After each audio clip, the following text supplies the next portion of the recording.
Hello, everyone. It's me, John. Once again, I apologize for the long hiatus because we are two busy people, so we had busy schedules, so we couldn't combine on anything over the course of the last 5 weeks. So we are back with week 13 of the National Football League. We have a lot of games to get to, a lot of games with playoff implications.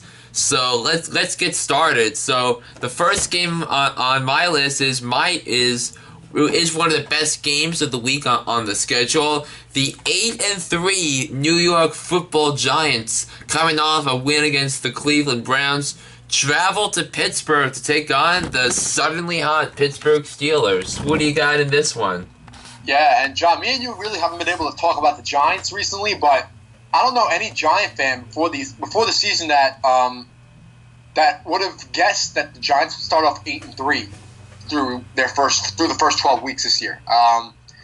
Overall, when you look at this Giants team, yes, you could say they've had an easy schedule lately, which they have. I mean, they've played teams like the Browns, the Bears, the Bengals all of a sudden don't look that good. The Rams.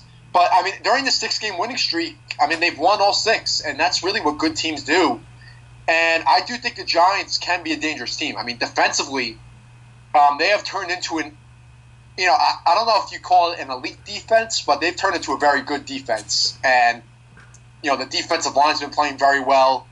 And even the secondary. We've seen the emergence of Landon Collins this year, in his second year. And then offensively, really, for the Giants, it's the Odell Beckham show. He's just been tremendous all year.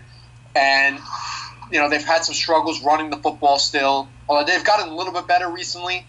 And then, Eli Manning's had a rough start to the season, and he's been inconsistent for the most part this year, but he's been able to protect the ball in the last couple of games. They haven't turned the ball over on offense. So, overall, the Giants, they've been making strides, and when you look at this game at Pittsburgh against a Steelers team that really might be more desperate for a win than the Giants are right now. This is their toughest game since maybe week 3 when they lost to the Redskins in that close game. When you look at the Steelers team, the main thing is stopping that offense. I think defensively, the Giants could be able to do some good things against that Steelers defense. They're not that great defensively. And I think one of the keys to the Giants winning Sunday, if they do, is it's shutting down Antonio Brown. Yeah. Antonio Brown, arguably the best wide receiver in football. He's definitely going to be a menace. And then also, Le'Veon Bell. The Giants, they've been good at stopping the run all year, but this is going to be the best running back they've faced since Ezekiel Elliott back in week 1. Yeah, and even when they faced an elite running back in Elliott, that the Giants held him in check. Right. So yeah. And the Giants are the only team in so far in Zeke's career that have held him to under 70 yards of rushing. Right. So yeah. So looking at this game, I'm much looking forward to watching this game. Two playoff teams Pittsburgh's not a playoff team as of now, but I think they have the talent to get there.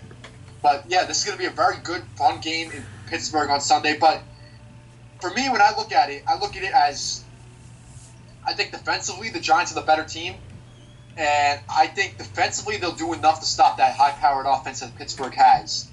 And I think the Giants offensively, they'll be able to put up points against that Steelers defense. I think Odell Beckham is in line for a pretty good game. Hopefully they're able to run the ball well.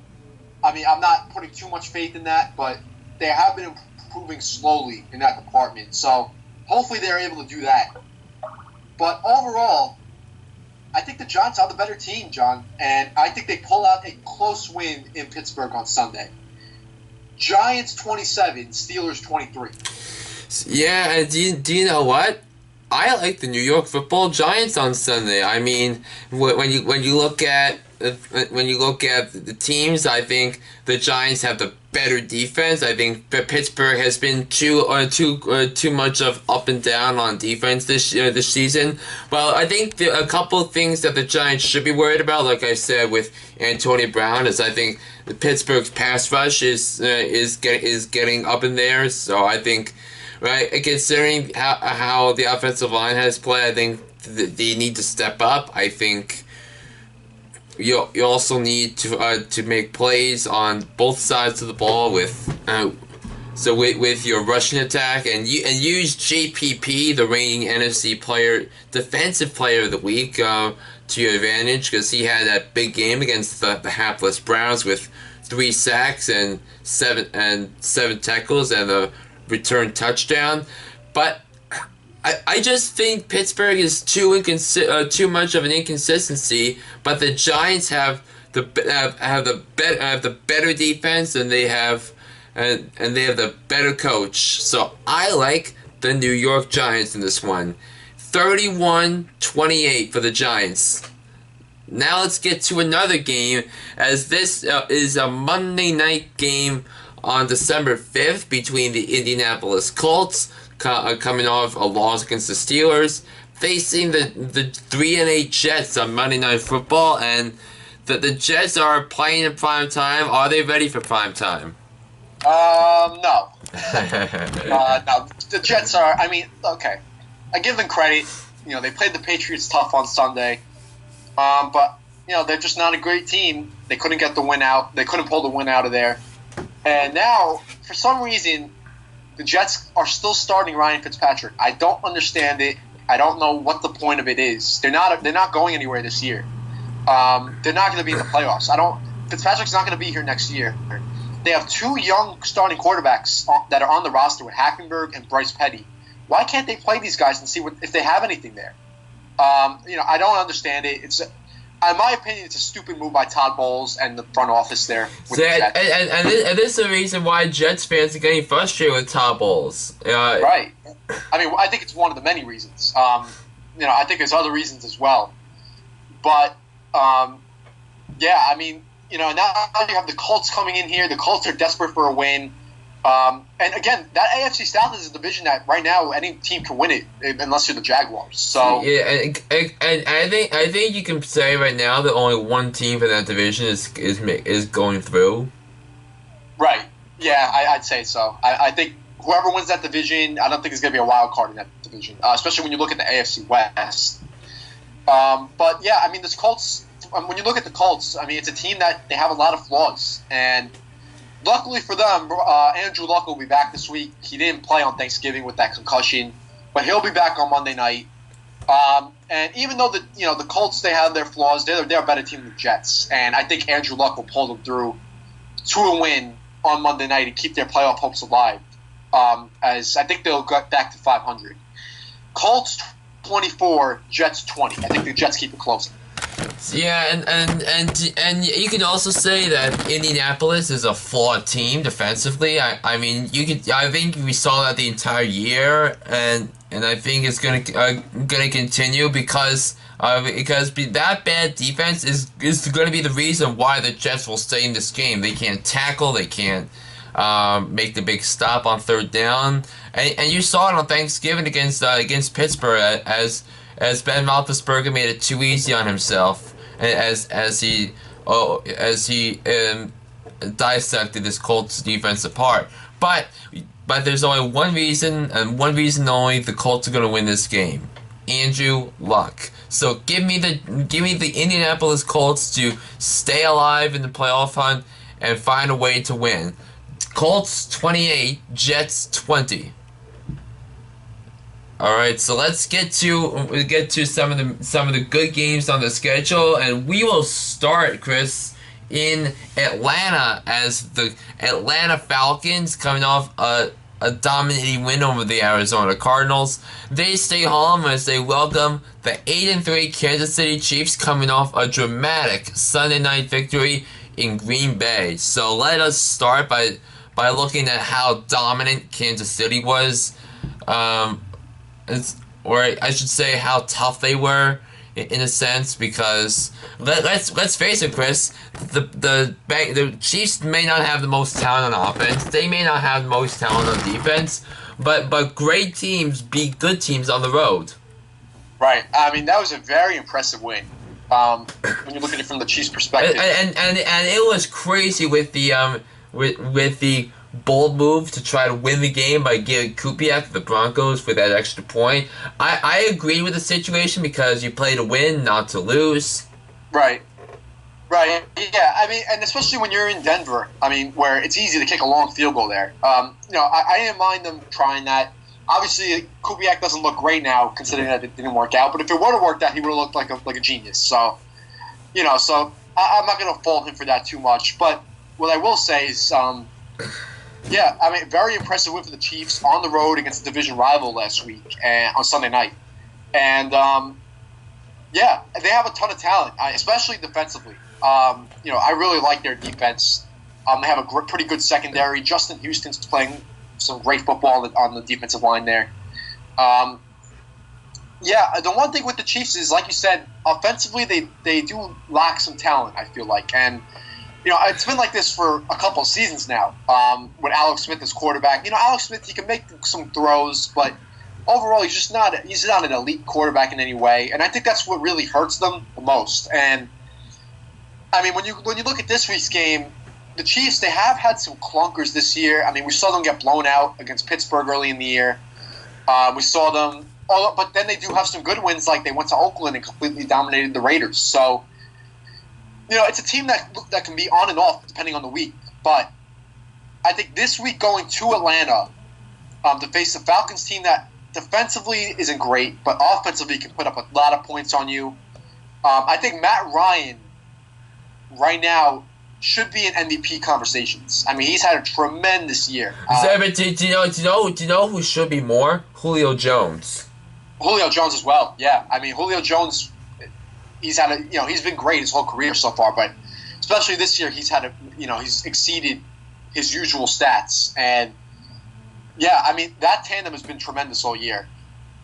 For me, the fact of the matter is, I think Atlanta at home is very tough to beat. I think the Chiefs will go in there, and I think they'll put up a good fight there. But at the end of the day, I think Atlanta is going to pull out a close win in a game that comes down to the wire.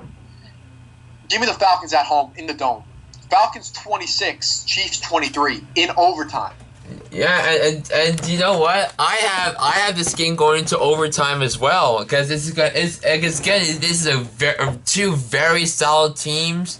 And I can't wait to see how Matty Ice pairs up against this Kansas City defense. But let's face it, the Chiefs allowed nearly over 400 yards of offense, and yet they still won. So I think this tells you that Andy Reid makes his team use a lot of mettle and a lot of toughness, and the Chiefs are one of those teams that once they clinch a playoff spot, you could talk about them. If the path is right, you could see them going to the Super Bowl if the path is right. So, and the Chiefs haven't been to the Super Bowl since in 47 years. So you could see some potential there. But I just can't pick Kansas City because Atlanta's home. They have the better kicker, which is part of my overtime pick. And I think they have they can get through more easily to in the Atlanta offense versus Kansas City matchup, so I got the Falcons in overtime. Falcons 23, Chiefs 20. Almost the same score. Yeah, almost same score. All right, so let's stay in the AFC West, and we'll go west as the Buffalo Bills. I think they are 7-4, I believe. 6-5. Whatever. The 6-5 Bills traveling to Oakland to take on the 9-2 Oakland Raiders, and for the Raiders, it's been this season, just win, baby. Yeah. I mean, the emergence of the Oakland Raiders this year is one of the bigger stories in the NFL, I'd say. For a franchise that's been down for so long now, for over a decade, it's good to see them back in relevancy. Because remember, the Oakland Raiders in the past have been one of the top franchises in football. One of the more historic franchises. So, it's good to see them back. And the play of Derek Carr this year has just been tremendous. He's another guy that I'd put in my MVP conversation. He is quickly turning into one of the best in the game at the quarterback position. And it helps when you have guys like Amari Cooper, Michael Crabtree, Latavius Murray as the running back, who's been good. So he has a lot of great things around him. The one thing with the Raiders, though, is defensively they're still shaky. And I know they have one of the better players in football in Khalil Mack there. But besides him, they are shaky defensively. And I think that's what's holding them back from being a true Super Bowl contender. Because I think teams can go in there and score a lot of points on them. We saw last week with the Carolina Panthers. Not a great team, but they went in there and did score a ton of points. So, it's something that needs to be shored up if the Raiders really want a Super Bowl chance here. But at the same time, this week, the Bills come into town. The Bills are a team that they do some things right, but overall they're very inconsistent. They haven't really played a full game on both sides of the football all year. Either the defense has struggled or the offense has struggled. And I think the Bills just are no match for Oakland, especially at the Coliseum in Oakland. Give me the Raiders in a pretty comfortable win, I'd say. Oakland 31, Bills 20. Yeah, and I gotta agree with you, Chris. I think all the points you hit on. I think Oakland's riding high. I think you put Derek Carr in the MVP conversation, and I think you have to give Jack Del Rio a ton of credit. And I think let's face it, I was convinced that the Raiders were dead on Sunday after Carolina came back from a 17-point deficit and made 25 unanswered points out of it. So, but give credit to them for making a game out of it. But the reason, another reason you saw Chris with the Derek Carr MVP conversation is ways to come back with adversity, like coming back and scoring a touchdown, then the eventual 2-point conversion to tie it up at 32, then the field goal, and how about Khalil Mack, Chris? I don't think you mentioned him yet, but what a game he had. He's amazing. He's one of the best defensive players in football. I think you can't dispute it. Yeah, and did you watch the end of that game when Phil Simms compared Khalil Mack's talent to Von Miller's in the Super Bowl when the pressure is on, he provides it and sacks Cam Newton to end it. Yeah, it felt very similar. Yeah, so all that aside, the Bills have 6 wins. That's nice. It's just a matter of when Rex Ryan is going to be fired. Raiders 28, Bills 23. Alright, so let's get to one more game. We'll focus in on detail, and that is the 10-1 Dallas Cowboys coming off of a Thanksgiving win against the Redskins, while the Vikings are 6-5. They're at home, and they're coming off a tough loss to the Lions. So, what do you got in this one? This is a very interesting game. From the perspective that when you look at the Vikings, this is almost a must-win. Right now, it seems like the division for them could be a long shot unless the Lions completely collapse here. Because they've lost to the Lions twice already this year. So the tiebreaker is going to come in handy big time. Right, for Detroit. That's right. So, right now, if you're the Vikings, you have to eye a wild card spot at the moment, and this is a must-win.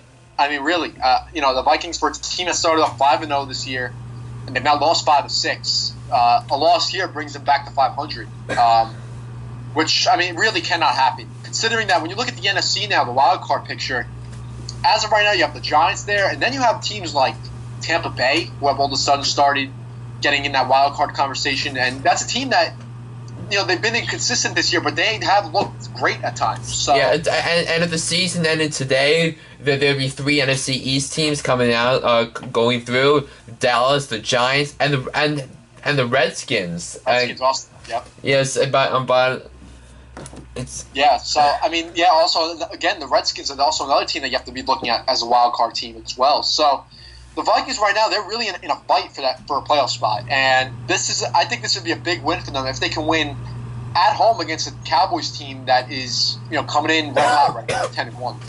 So what I will say is that I think this game, it turns out that I think this could be a game that Dallas struggles in. I mean, at home for the Vikings, I think their defense can play very well.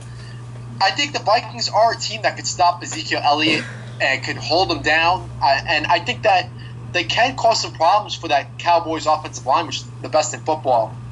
I think if there's a game that Dallas has left on the schedule that they can lose, I think it's this one. And I think for a must-win game, when you look at it from the Vikings' perspective, but everyone's talking about how tough the Giants' schedule is. The Cowboys' schedule is tough too because if you hear the last 5 games, the Dallas is in Minnesota for a primetime game. Then they have to go to the Meadowlands to play the Giants on Sunday Night Football. Then they have 2 home games against Tampa Bay and Detroit, who are suddenly hot. Right. Yep. And I mean, those 2 teams are hot. You're right. But again, at home, especially the way the Cowboys have looked, I mean, you would expect them that they could probably pull out the win in those 2 games. Yeah, and then they go to Philly to end the season. Right. Yeah, but So I mean, when you look at the schedule, though, I think this is the one game that Dallas is looking at. I mean, maybe you could say the Giant game as well, going on the road. But I mean, that this could be a very tough game for them. I think Minnesota in a must-win situation. I think they pull it out here, John. Give me the Vikings at home in a close one, but I think they pull out the win and end the Cowboys' winning streak. Vikings 24, Cowboys 20. But here's the thing: when you see Sam Bradford make throws like he did at the end of the game Thursday with that ugly interception to Darius Slay that set up the winning field goal.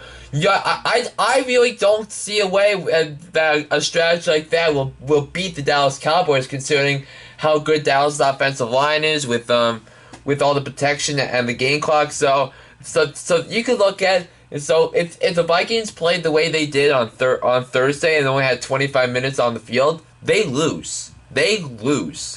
And so I'm gonna go the other way around, Chris, and I'm gonna say that Dallas is the better team, the better coach, the better quarterback, some more talent on offense. And don't forget, their defensive line has been good as well. They're 3rd in the NFL in rushing yards allowed. You can argue that that's all because of the Cowboys' play clock, but when Dallas needs to stop the run, they do. And the Vikings have Asiata and Jared McKinnon and I don't think they match up well against the Dallas defense. So I like the Cowboys here going to Minneapolis and taking down the Vikings here. Cowboys 27, Vikings 19. Alright, so looking at my phone, we'll run through the rest of our picks for week number 13 in the NFL. Both have Baltimore taking down the Dolphins. We both have Denver slicing the Jaguars apart. But we differ with the Packers and Texans. You have Green Bay winning by a touchdown. I have Houston winning by a touchdown. Yeah, for me, Houston has been very inconsistent this year. So guess what? So has Green Bay. Green Bay has 2. So yes. A dominant win on Monday night by Aaron Rodgers and company, but yeah, you could say how inconsistent the Texans have been. The Packers are so as well, and plus the Packers are on short rest this week, so that's why I took the Texans. Yeah. For me, I just think Osweiler hasn't done anything for me this year that has me thinking he can go into Lambeau and win. I think, and I know Green Bay's defense has been suspect. But I think the reason Osweiler goes to Green Bay and wins is because the Packers are going to beat themselves again. Could be, yeah. But Philly's defense is good, but Houston is you gotta watch out for. Jadeveon Clowney and company. Houston does have a good defense. Yeah. All right, so let's keep on going. You have the Eagles beating the Bengals, while I have the other way around. So yeah, I mean, yeah. Again, that's another game that you're talking about two mediocre teams. But I think the Bengals right now they seem like a mess, and I think I would hope that finally Marvin Lewis gets canned after the season. It should have been a couple seasons. I think you're gonna see Marvin Lewis get dismissed at the end of the season. But again, I said this earlier. Earlier in the season, the Eagles struggles on the road, or why I'm gonna pick against Philly on the road as long as they can't beat the quality or opponent with talent, and I think that the Eagles have just that. So I think Cincinnati pulls one out there. We also disagree with the Lions and Saints. Both of us think it's a shootout. You think Detroit's gonna win. Well, I'll take New Orleans on that. Both of us have the Patriots beating the Rams. And then going to the late game, and also the Niners and Bears, I have Chicago winning, you have the Niners winning, so we're disagreeing on a lot this week. Yeah, it's one of those weeks. Yes, so let's get to the late slated games. While San Diego and Tampa Bay, it's going to be a good one out there, two talented offenses, but I like Tampa Bay going to San Diego because yes, the Chargers have that win going to Houston and winning there, but Tampa Bay has survived, especially when they absolutely dominated Russell Wilson and the Seahawks. Yeah. We didn't really talk about that too much, but that was very impressive. Offensively they didn't really do a lot, but defensively, they stifled Seattle. Yeah, the Russell Wilson didn't even have a chance. No, not at all. Yes, so I think one thing I learned, Tampa Bay is going to be good for a little while now. Yeah, I think Tampa Bay, as the years go on, I think they'll get better. So I sense some vibe. I sense some better feelings going on in the locker room. So I was pretty impressed with Tampa, and now let's get to the last two games. Both of us have Washington defeating Arizona by 6-point margins each. I have it 31-25. You have it 26-20. And then the final game is a Sunday night game. I thought this was going to be one of the games of the year when the season started. It's between new rivals, the Seahawks and Panthers. They've gone neck and neck so many times over the last 5 years.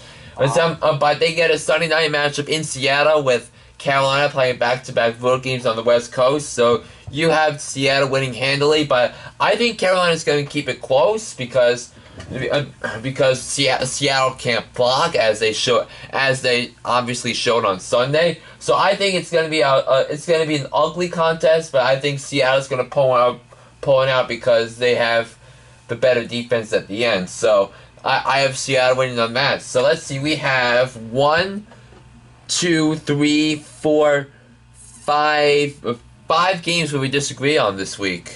Yeah, one of those weeks. Yeah. So this will be the end of Week 13 NFL picks. I think I thank you for watching. If you like our videos, please subscribe. It'll be fun going the rest of the way, and follow me on Facebook. Not Facebook. Excuse me. But follow me on Twitter, Instagram, Snapchat. I'll put the links below to all of those, so you can follow me there. So with that in mind, this is John saying good night, everybody.